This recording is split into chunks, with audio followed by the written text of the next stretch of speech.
Locked On Kentucky, your daily podcast on the Kentucky Wildcats. Part of the Locked On Podcast Network, your team every day. All right, what is going on, Big Blue Nation? Welcome on in to Locked On Kentucky, your daily Kentucky Wildcats podcast. I'm your host, Lance Dawe, writer for Sports Illustrated for various SEC-related things. But on this podcast, we take a dive into all things Kentucky athletics. Today's episode is brought to you by FanDuel Sportsbook, the official sportsbook of Locked On. You can make every moment more by visiting FanDuel.com/LockedOn today to get started. On today's episode of Locked On Kentucky, we are going to be previewing the Wildcats matchup with the Auburn Tigers tomorrow. It's going to be a big one for the Auburn Tigers. Curious to see if the Cats of Kentucky are going to be able to kind of continue their run, so to speak, here late in the season. Thank you so much for making Locked On Kentucky your first listen every single day. I want to remind everybody out there that we are free and available on all platforms. If you're watching on YouTube live with us, really appreciate you watching along here on this beautiful Friday afternoon. If you would, and you're not, go ahead and subscribe to the show. We're getting closer and closer to the NCAA Tournament. I'm not going to lie to you. I've spent yesterday, like a decent chunk of yesterday afternoon and a little bit of today, just watching March Madness highlights. Going to be completely transparent. Whenever I've sat down for lunch, I've just spent my time on YouTube watching some highlights, trying to get myself in the right frame of mind as we get to what I think is one of the best times of the year. So Auburn, Kentucky, it's going to be a big one in Rupp Arena. Wildcats returning home after defeating Tennessee here just exactly a week ago. The Auburn Tigers are a team, if you don't know, that I am pretty familiar with. I live in the area, and I frequent their practices often. I'll just say that. I've gotten to see quite a bit of Auburn over the past few years. And Bruce Pearl's squad, I think this year, is in a really interesting spot. After losing Jabari Smith and Walker Kessler last season, they've kind of had to make do with a couple of new additions to the transfer portal, and they've had some freshmen that they brought in through this most recent class not really pop the way that they expected them to, or at least that's the way I have perceived it. They've lost 6 out of their last 9 games. They're on a little bit of a skid. They just played Ole Miss at home, and they only won that game by 4. So they're coming into this Kentucky game with a 2-7 quad 1 record with a little bit of desperation. I think that's the theme I want to paint here for the Auburn Tigers today, is a theme of desperation for Bruce Pearl and his team.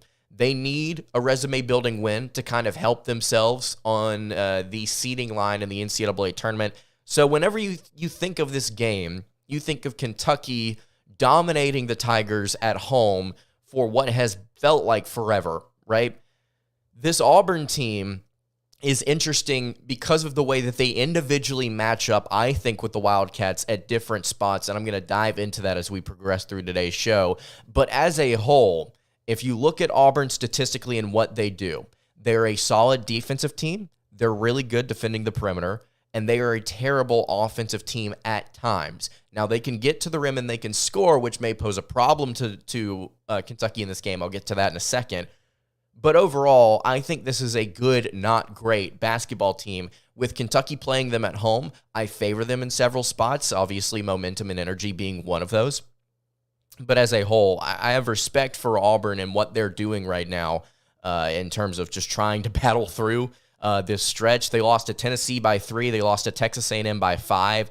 They've lost to West Virginia by 3. They lost to Vanderbilt on essentially what was a buzzer beater. So they've kept things close here as they've kind of skid down the stretch. I'm curious to see what the fight looks like throughout this entire contest this Saturday. Very intrigued to see, with Kentucky playing as short of a rotation as they have been, what does this look like against a solid defensive team? Throughout the season, Kentucky has struggled against opponents that play really solid defense, and the Tigers do that. Individually, I want to talk about the offense first, though, for the Auburn Tigers. They have 3 players that I think we need to concern ourselves with. And thankfully, none of those are Katie Johnson, one of the most annoying players on the planet, if you're a Kentucky fan. The 3 players that I think we need to concern ourselves with are Wendell Green Jr., their point guard, Janai Broome, their center, and Jalen Williams, their power forward. Outside of those 3 guys, they don't have offensive scores. They don't have guys that can create their own shot. Alan Flanagan, on occasion, can create his own shot, but he is nowhere near consistent enough, I think, to be a legitimate threat in this matchup, especially when you look at what he's going up against: Chris Livingston, Jacob Toppin, Antonio Reeves, etc. I think that Auburn has 3 guys. Outside of that, I'm not quite sure how they are going to find scoring in this one. I don't think they're going to be able to do a whole lot in terms of getting deep in this rotation and finding ways to create points. Once Auburn gets to their bench and they sub in, they become more of a defensive-minded team than even statistics would indicate. They bring in their backup point guard, Trey Donaldson, and the team at times has the tendency to shut down. It's similar to Kentucky in the fact that they just don't have a rotation that they can rely on, I think, consistently. And so matchup-wise, it's very interesting to me. Wendell Green against the backcourt of Kentucky as a whole, and I want to bring that into discussion right now. The backcourt of Kentucky: Cason Wallace, Antonio Reeves, and Cason Wallace and Antonio Reeves. Yeah, it's essentially the 2 that we're working with right now. I'm not quite sure if Frederick or Wheeler are going to play. I actually talked to one of you actually just about an hour ago about this, just about how interesting it is that Wheeler and Frederick have been out for so long, and you wouldn't think that a back strain and an ankle injury would keep you out this long. I'm not suggesting anything, just think it's interesting. The fact that Wendell Green Jr. has been able to do what he's done throughout the SEC, his 2 years in the SEC at his size, I think is very impressive. He's listed at 5'11". If you see him in person, there's no way this kid's taller than 5'9". Completely honest with you. Cason Wallace, I think defensively, will be able to shut him down. I think that he will be able to take care of Wendell Green. But the problem here is that the Tigers do play well in transition. Wendell Green plays well in transition. How does Kentucky manage that in this game? How does Kentucky manage a team that can push the pace despite not having the personnel to do so? Bruce Pearl's system has thrived on that in the past. We've seen it firsthand in some very frustrating games. That's how Auburn likes to operate. They don't have the players to do that this year, but they're still trying to do it on occasion. How does Cason Wallace, how does his backcourt handle these Auburn guards in transition? Katie Johnston is coming off the bench for the Tigers this season. What does he do in this game as opposed to what he did last year? To be honest with you, I'm not quite sure if he does anything. Again, Auburn has not been able to rely on their rotation consistently, and in these past couple of games, it's really showed. Cason Wallace and Antonio Reeves, I think, win the day over guys like Wendell Green and Zep Jasper, who has also been essentially a non-factor. I mean, he's a starter, but he hardly touches the ball whenever he's in the game, and he hardly does anything whenever he's asked to even hold the ball. He's more of just I don't even want to say a decoy, because he's not a legitimate threat. Nobody's paying attention whenever he's on the floor. So I think that Kentucky holds the advantage in the backcourt. And to be completely honest with you, you've got 2 really solid centers in this game. I think that Kentucky just holding that advantage is enough. I think that that's it. And I'm not saying that Kentucky's going to blow them out. This should be a very close game for reasons we're going to get to in a minute. But I think that's the edge. I think that is where Kentucky holds the edge in this game. A lot of people are going to point to rebounds. That's the second thing I want to get to here. Rebounding for the Auburn Tigers has been very important for them this season. They're top 25 in offensive rebounding percentage. Kentucky right now is currently 3rd in the nation in rebounding percentage. Auburn hasn't been rebounding the ball that well as of late over these past couple of games. What Kentucky does to them in that department will, I think, eventually decide this one. But again, I think it all comes back to, what does the guard play look like? Does Kentucky apply pressure on these guards and make them uncomfortable and make them do what they've done all season, which is just simply not shoot well? I think that Auburn does truly have a lot of issues in that department, and you're going to see them come to fruition in this game in Rupp. Pause for water. So you're looking at this game, and you're looking at what Auburn does offensively. I'm not really impressed. I'm genuinely not. And I don't know what they're going to do outside of Janai Broome and Jalen Williams to get this team going. Somebody in the chat said I disagree because after everything you've said, it sounds like this should be a 20-point win, but we haven't got one of those all season. Again, I want to reiterate, there's going to be moments where Auburn does things in transition. They're going to get Jalen Williams and Janai Broome going. But I think this backcourt for Auburn is going to struggle. Full stop. I think Wendell Green Jr. is going to struggle against Cason Wallace, and that will be the deciding factor. You're going to see Wendell Green not shoot well in this game. I'm very confident of that. Very confident of that. Outside of him, there are other matchups that we can discuss that I think will be interesting. But on the whole, where does Auburn turn to outside of Janai Broome and Jalen Williams? Janai Broome has been solid for them this season. I mean, he's been solid, but he's not much bigger than Oscar Tshiebwe. I don't think he's a better rebounder than Oscar Tshiebwe. I think he may be a better finisher. I think he definitely works well in the post, but I don't think that there's a significant advantage there. Jalen Williams against Jacob Toppin should be fun. That's probably the most even matchup, or the matchup where you give Auburn the edge. Jalen Williams can step outside and shoot the three. He's got that confidence. Jacob Toppin does not. Jalen Williams also has a really, really nice mid-range game, significantly more consistent than Jacob Toppin's. That may be a matchup where you see Toppin struggle defensively, as we have in weeks past. And I want to be clear. I don't think this is going to be. I don't think this is going to be a blowout. But Auburn matches up poorly, I think, in a lot of different areas. Isaac says, don't we have one of the best transition? No, we don't. We don't. Mississippi State was one of the slowest teams in the country, and they had 19 fast break points on the Wildcats? Literally the slowest team in the SEC, and they got out and ran. Arkansas got out and ran. We have one of the worst transition defenses in the country. It's Kentucky, some guy that's going to hit 20-plus shooter will hit crazy shots. You could see Katie Johnson be that guy again. Also, something somebody else points out in the chat, this is a revenge game. Did y'all see the crap that happened last year in Auburn Arena? If you've been listening to this podcast, you know it was a very frustrating game. It was a very frustrating game. But I think the fact that Auburn doesn't have Kessler and Smith makes them much more vulnerable to some things that Kentucky is going to want to do in this game.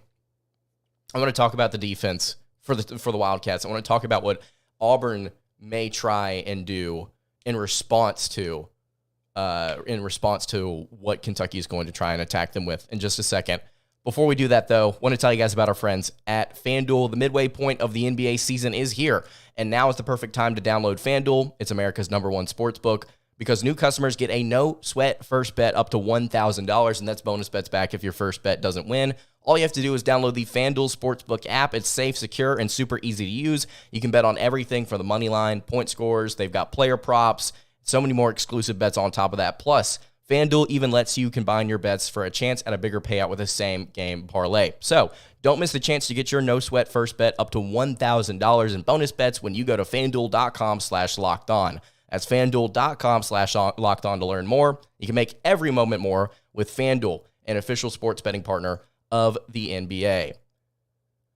Continuing along here on the Friday edition of Locked On Kentucky, Lance Dawe hanging out here with you. Really appreciate everybody watching live. Appreciate everybody commenting. If you've got any questions, comments, literally just throw them out there. I'll try to get to them as we walk through the show here. If you're watching live and you are not subscribed already, please go ahead and do so. It would mean a lot to the channel. If you're listening on podcast, by the way, you can also, if you have any questions, hit me on Twitter at LockedOnUK. So Auburn's offense, I think, after getting to see, and I want to stress this, every single home game that the Tigers have had this season and getting to see a majority of their practices, I am concerned with how they are going to operate their offense as a whole against Kentucky. The Wildcats' defense is currently in the bottom half of the SEC. They're not great defensively. I just don't know if Auburn has enough to really get past the Wildcats. Kentucky, I think, is taller. Kentucky, I think, rebounds better. And Kentucky, I think, has a significant edge in the backcourt. The front court is where we start to talk. Jalen Williams and Janai Broome against Oscar Tshiebwe and Jacob Toppin. I think that's where this game kind of makes it competitive, right? And the one player that we're not talking about is Chris Livingston at the 3. On the other side of Allen Flanigan, I think that Flanigan is too inconsistent to be considered a reliable threat in this one. He may score 30. I don't know. But Livingston, I think, will be, for the most part, he'll be able to hold his own to kind of prevent Flanigan from becoming anything significant. Because here's what Kentucky and Auburn have in common, and this is what I want to get to. Kentucky and Auburn have the tendency to rush their offense whenever things not just like completely fall apart, but whenever things get even slightly bad. I don't know what the deal is with the coaching for both these teams, but you notice how in games like against UCLA and Gonzaga for Kentucky, and games like against Missouri, and we saw this several times last year, where if Kentucky got even like an inkling of like, oh, the momentum's about to significantly shift, they would start to rush things at an alarming rate. Auburn does the exact same thing. It cost them games against Alabama. It cost them games against Alabama. It cost them games against Texas A&M. It cost them a game against Tennessee halfway through that game. It's interesting how it's not just a Kentucky thing whenever we complain about things here on the show. There are other teams that struggle with different things like that as well. Kentucky's defense, I think, is going to be probably leaning. I think something that Kentucky's defense is going to need to do in this game, I'm trying to figure out the right way to phrase it, is to prevent Auburn from getting on the foul line. I think that's where Auburn could truly make this game, or win this game, rather, I should say. I think that's where Auburn could potentially win this game. They've had a really bad stretch as of late of letting the opponent draw a ton of fouls while also not being able to draw a ton themselves. They just haven't gotten to the line a ton. But Kentucky, if they can keep Auburn off the free throw line, that would be big. Because Auburn does have a couple of free throw shooters that are playing, or that are shooting really well right now from the charity stripe. If you can prevent that, then that would be big. Kentucky's offense in this game is interesting. Because I'm so close to the situation, I have a really hard time like analyzing how I think Kentucky is going to want to attack in this game. I don't have like a specific take. I'm not going to be like, oh, Kentucky really wants to get out and run, or oh, Kentucky really wants to attack the rim, or oh, Kentucky wants to shoot 500,000 threes. I don't know what they're going to do in this game. I don't know. Defensively, Auburn guards the perimeter really, really well. So the indication is that Kentucky would try and attack that a little bit. If they can't, then they're going to do what I think most people would expect them to do, which is attack with Oscar Tshiebwe and Jacob Toppin. Can Auburn stay in front of a player like Jacob Toppin? That's a question that we need to ask heading into this one. I don't know if they really can consistently. Oscar Tshiebwe, what does he do against Janai Broome? And then Chris Livingston, does he continue to rebound the ball the way that he has over the past few weeks? I'm very curious to see what Kentucky tries to do offensively. Because Auburn, again, is sound. They're just sound statistically on that end of the floor. They don't create a lot of turnovers outside of steals. They don't like force you into bad passes. They just take them away. I'm very curious, and I know I'm repeating myself. I don't know where to pinpoint Kentucky in this one. It's just a very weird game for me. What does Kentucky do attacking this Auburn team? I mean, they've got options. I would argue it's weird. With a significantly more limited rotation, Kentucky has more options on the offensive end of the floor than Auburn does. And again, this is not a bad Auburn team. They're going to come in desperate. They're going to come in playing hard. They're going to do everything they can to win this game. They need this. It's just whenever you break it down position by position, I don't know. I just don't feel good about it for Auburn. For Kentucky, I want to make this very clear. I don't think this is going to be a blowout. That does not prevent me from sitting here and looking through everything and just saying, I just don't know how many areas Auburn succeeds in compared to Kentucky. Their transition offense is okay, but it's not great. Their transition defense is okay as well, but it's not great. I'm not quite sure where to turn. Kim Pomp says Kentucky has a 58% chance of winning this one, but it only has them winning by 2. Isaac asks in the chat, do you have a final score prediction? Off the top of my head, I don't think so, but where I think this game will end is somewhere in the mid to high 70s. I think these two front courts will score against each other as this game goes on. That's kind of my thought, is as this game works on, both these front courts will find different ways to get the buckets they need to. I think Kentucky will head to the line a lot more in this game than Auburn will. That's another prediction that I have for this one. And then it all comes back to how many second chance points does Auburn get in this one? because if they get a lot, they're staying in this game and they may end up winning it, maybe even by double digits. It's a very evenly matched game outside of again, I want to reiterate, the backcourt. I just don't have a lot of faith in Wendell Green being consistent. And against a guy like Cason Wallace, who is 3 or 4 inches taller, has a longer wingspan, can handle the ball just as well as he can, and is one of the best on-ball defenders, I think, in this conference. I just don't know if Green is going to be able to get it done. And Broome is the motor, but Green is the one that operates it, right?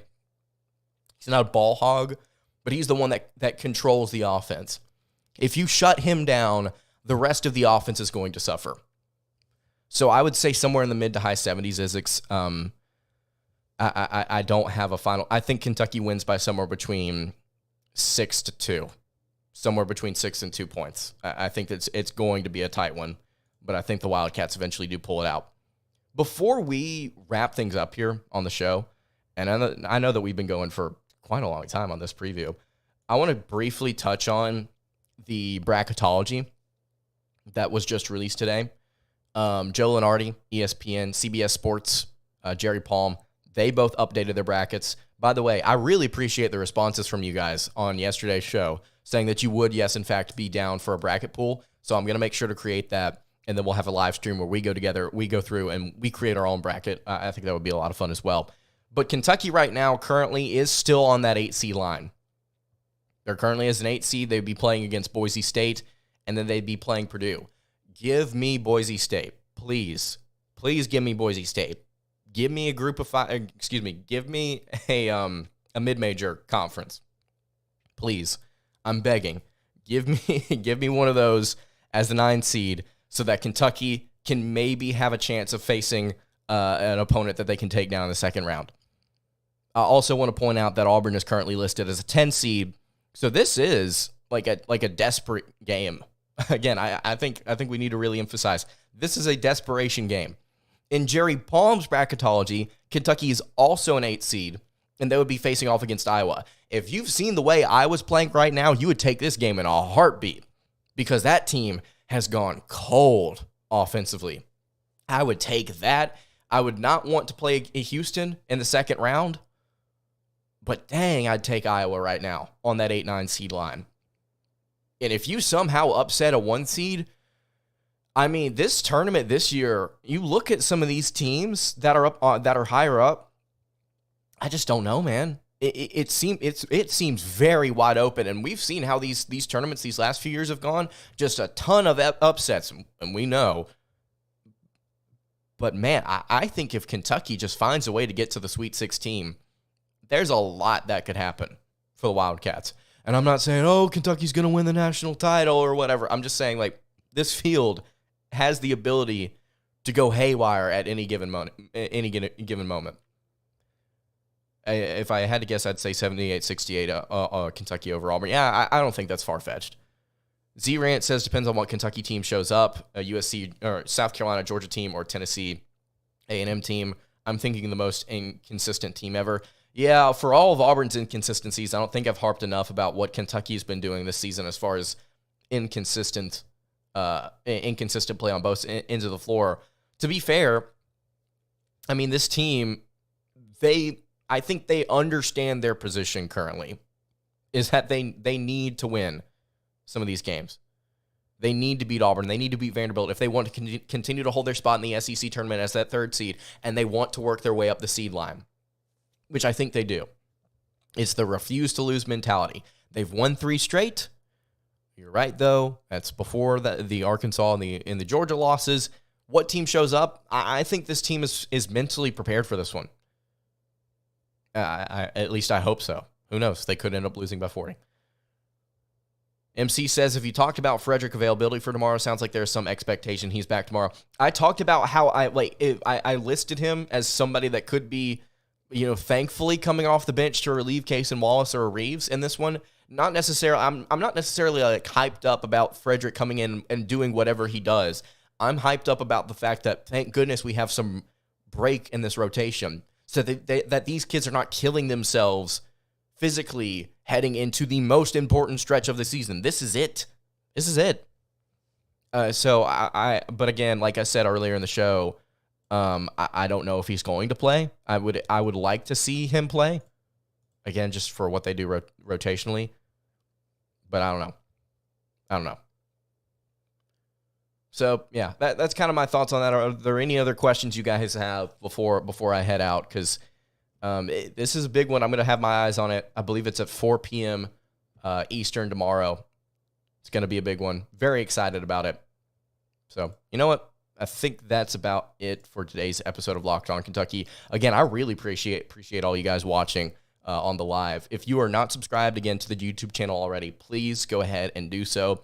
If you're listening on podcast, post live, make sure you follow us on Twitter at LockedOnUK as well. You can also follow me on Twitter at LanceDawe_. You can also follow the show on Instagram. That is at Kentucky Podcast. Any questions, comments, concerns, you can leave them in the YouTube comments. I will be talking about this throughout the rest of the weekend. This huge game against Auburn coming up tomorrow. Again, thank you guys so much for joining. Hope you guys have a great rest of your day, and God bless.